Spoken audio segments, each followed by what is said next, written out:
Tega sem te hotel vprašati, kako ti vidiš neko tako mnenje ali pa pogled na podjetništvo iz vidika nekega povprečnega Slovenca ali pa v Sloveniji na splošno. Ne?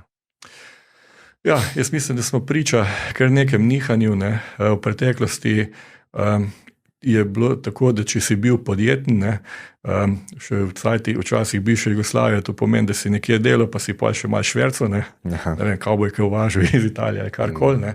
Pa sej Martin Krpan je bil ta točno tako, heroj, ne, ki je v bistvu švercev sov. Švercer, ne, po svoji osnovni profesiji. Ne. Res je, pa je junak. Ne. No, potli pa, ne vem, jaz se včasih v šali rečem, da je ena taka demokracija rabi 100 let za to, da se razvije, ne, do polnosti. Ne. Zdaj smo mi koliko 30, ne, pa moram reči, ne, da je najbrž, ker ni slaba ocena, ne. Tako da še njih 70 let bomo rabili. Veliko se je spremenilo. Jaz mislim, da je pol so imeli tudi negativne izkušnje. Ne. Pol nekaj časa je bil podjetnik tajkun, ki je v bistvu nekako s teorijo menedžerskih prevzemov prišel do kapitala in potem so ta podjetja ali bila prodana, ali redko kjer so bila uspešna. No, pa smo pa, ne vem, temu garažeri, ne. Zdaj, če začneš pa iz garaže, potem pa rabiš kar precej let za to, da priješ do nekega uspeha, da priješ do kapitala. Ampak se mi zdi, da v zadnjih letih se je pa to kar dosti prečistilo, da je ogromno res pozitivnih zgodb, kjer so prišli podjetniki do podjetij, kjer so sodelavci cenjeni, kjer so stranke cenjene, da so do tega prišli s trdim delom. In mislim, da so to tiste podjetniške zgodbe, ki štejejo, ki nekaj pomenijo, pa ko dajo vzor tudi mladim. Jaz sem bral eno anketo pri študentih, kjer je v bistvu več kot polovica študentov ocenila podjetništvo kot pozitivno in je tudi večina izrazila željo, da bi bila podjetna, da bi nekaj delala za sebe, ne, kar se mi zdi zelo velik miselni preskok. So pa seveda nihanja, ne, določene vodstvene strukture ne gledajo na podjetništvo pozitivno, tako da je treba vse skozi ponavljati in utrjevati, ker se mi zdi, da je podjetnost in podjetništvo, da je gonilo tržne ekonomije.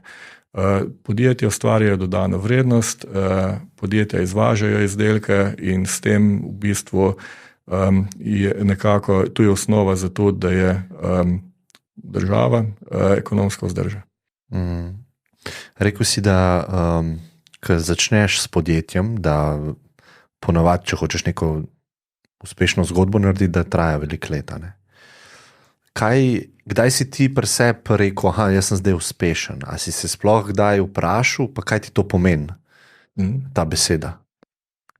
Jaz se od samega začetka nisem veliko spraševal o tem, kakšno veliko podjetje želim imeti. Osnova je bila, da ponudimo strankam res dobre rešitve. In skozi vsa ta leta so nas stranke nagrajevale z novimi projekti, ki potegnejo za sabo tudi hitro rast. Zmeraj smo bili, mi smo malo čudni, to je vzgoja v domu, ali kako bi rekel, ne. Nikoli nismo imeli kreditov, vse smo financirali z lastnimi sredstvi, vse zgradbe, opremo, vse. A res? Ja, tako. Zakaj? Financiramo. Zaradi tega, ker si imel tako izkušnjo iz otroštva, ali kako? Pa ne, ne vem, kako je to, ampak... Imeli ste pač denar, pa ste... Ne, nismo imeli denarja. Mi smo začeli iz nule. Ne. Meni je Ata mi je takrat rekel, da mi da polovico za enega rabljenega BMW-ja trojka, une 4 lučkam, tisti je bil 10.000 mark ali kuk, ne. In tu je bila nekak dediščina poleg tega, da smo nekak zmeram da sem bil vzgojen v delu, v predanosti, v tem, da res tista stvar, kar si jo zamisliš, speleš do konca. In tudi, ko smo naredili podjetja, ne vem, jaz tisto štipendijo, ki sem imel na faksi, sem uporabil za to, da je en imel za plačo. In potem smo na tej osnovi rasli. Zato so pa prva leta, če danes pogledaš graf, rasti, so prva leta tam kar na abscis, kogar da bilo nula. Ja, ampak z donšnih oči.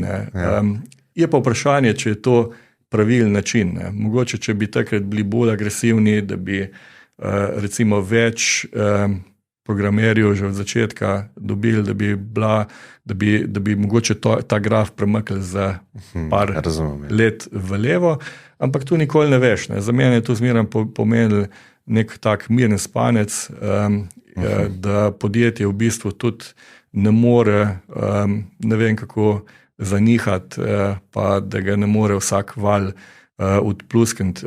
Ker vsi vemo, da svet zmeraj je v nekem nihanju. Imaš čas, kjer se sedi tam med in mleko, imaš pa tudi slaba leta. In potem v tistih slabih letih se mi zdi, da je potrebno imeti neka inverzna logika. Takrat, ko je vse se raste in se razvija, takrat je treba delati projekte. Takrat, ko je pa kriza, takrat je pa zares treba investirati. Takrat se dobi ljudi, takrat so investicije cenejše. Konkurenti mogoče kakšni propadejo.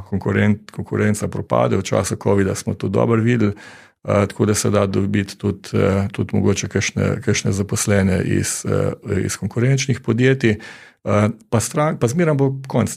Vsakič je bilo še do zdaj, da je bilo konec krize, slej ko prej. In takrat, ko je konec, da takrat pridejo z novimi inovativnimi produkti, takrat ti stranke začnejo zaupati. Te bojo pa res tisti, ko nam lahko v bistvu so dober partner za razvoj.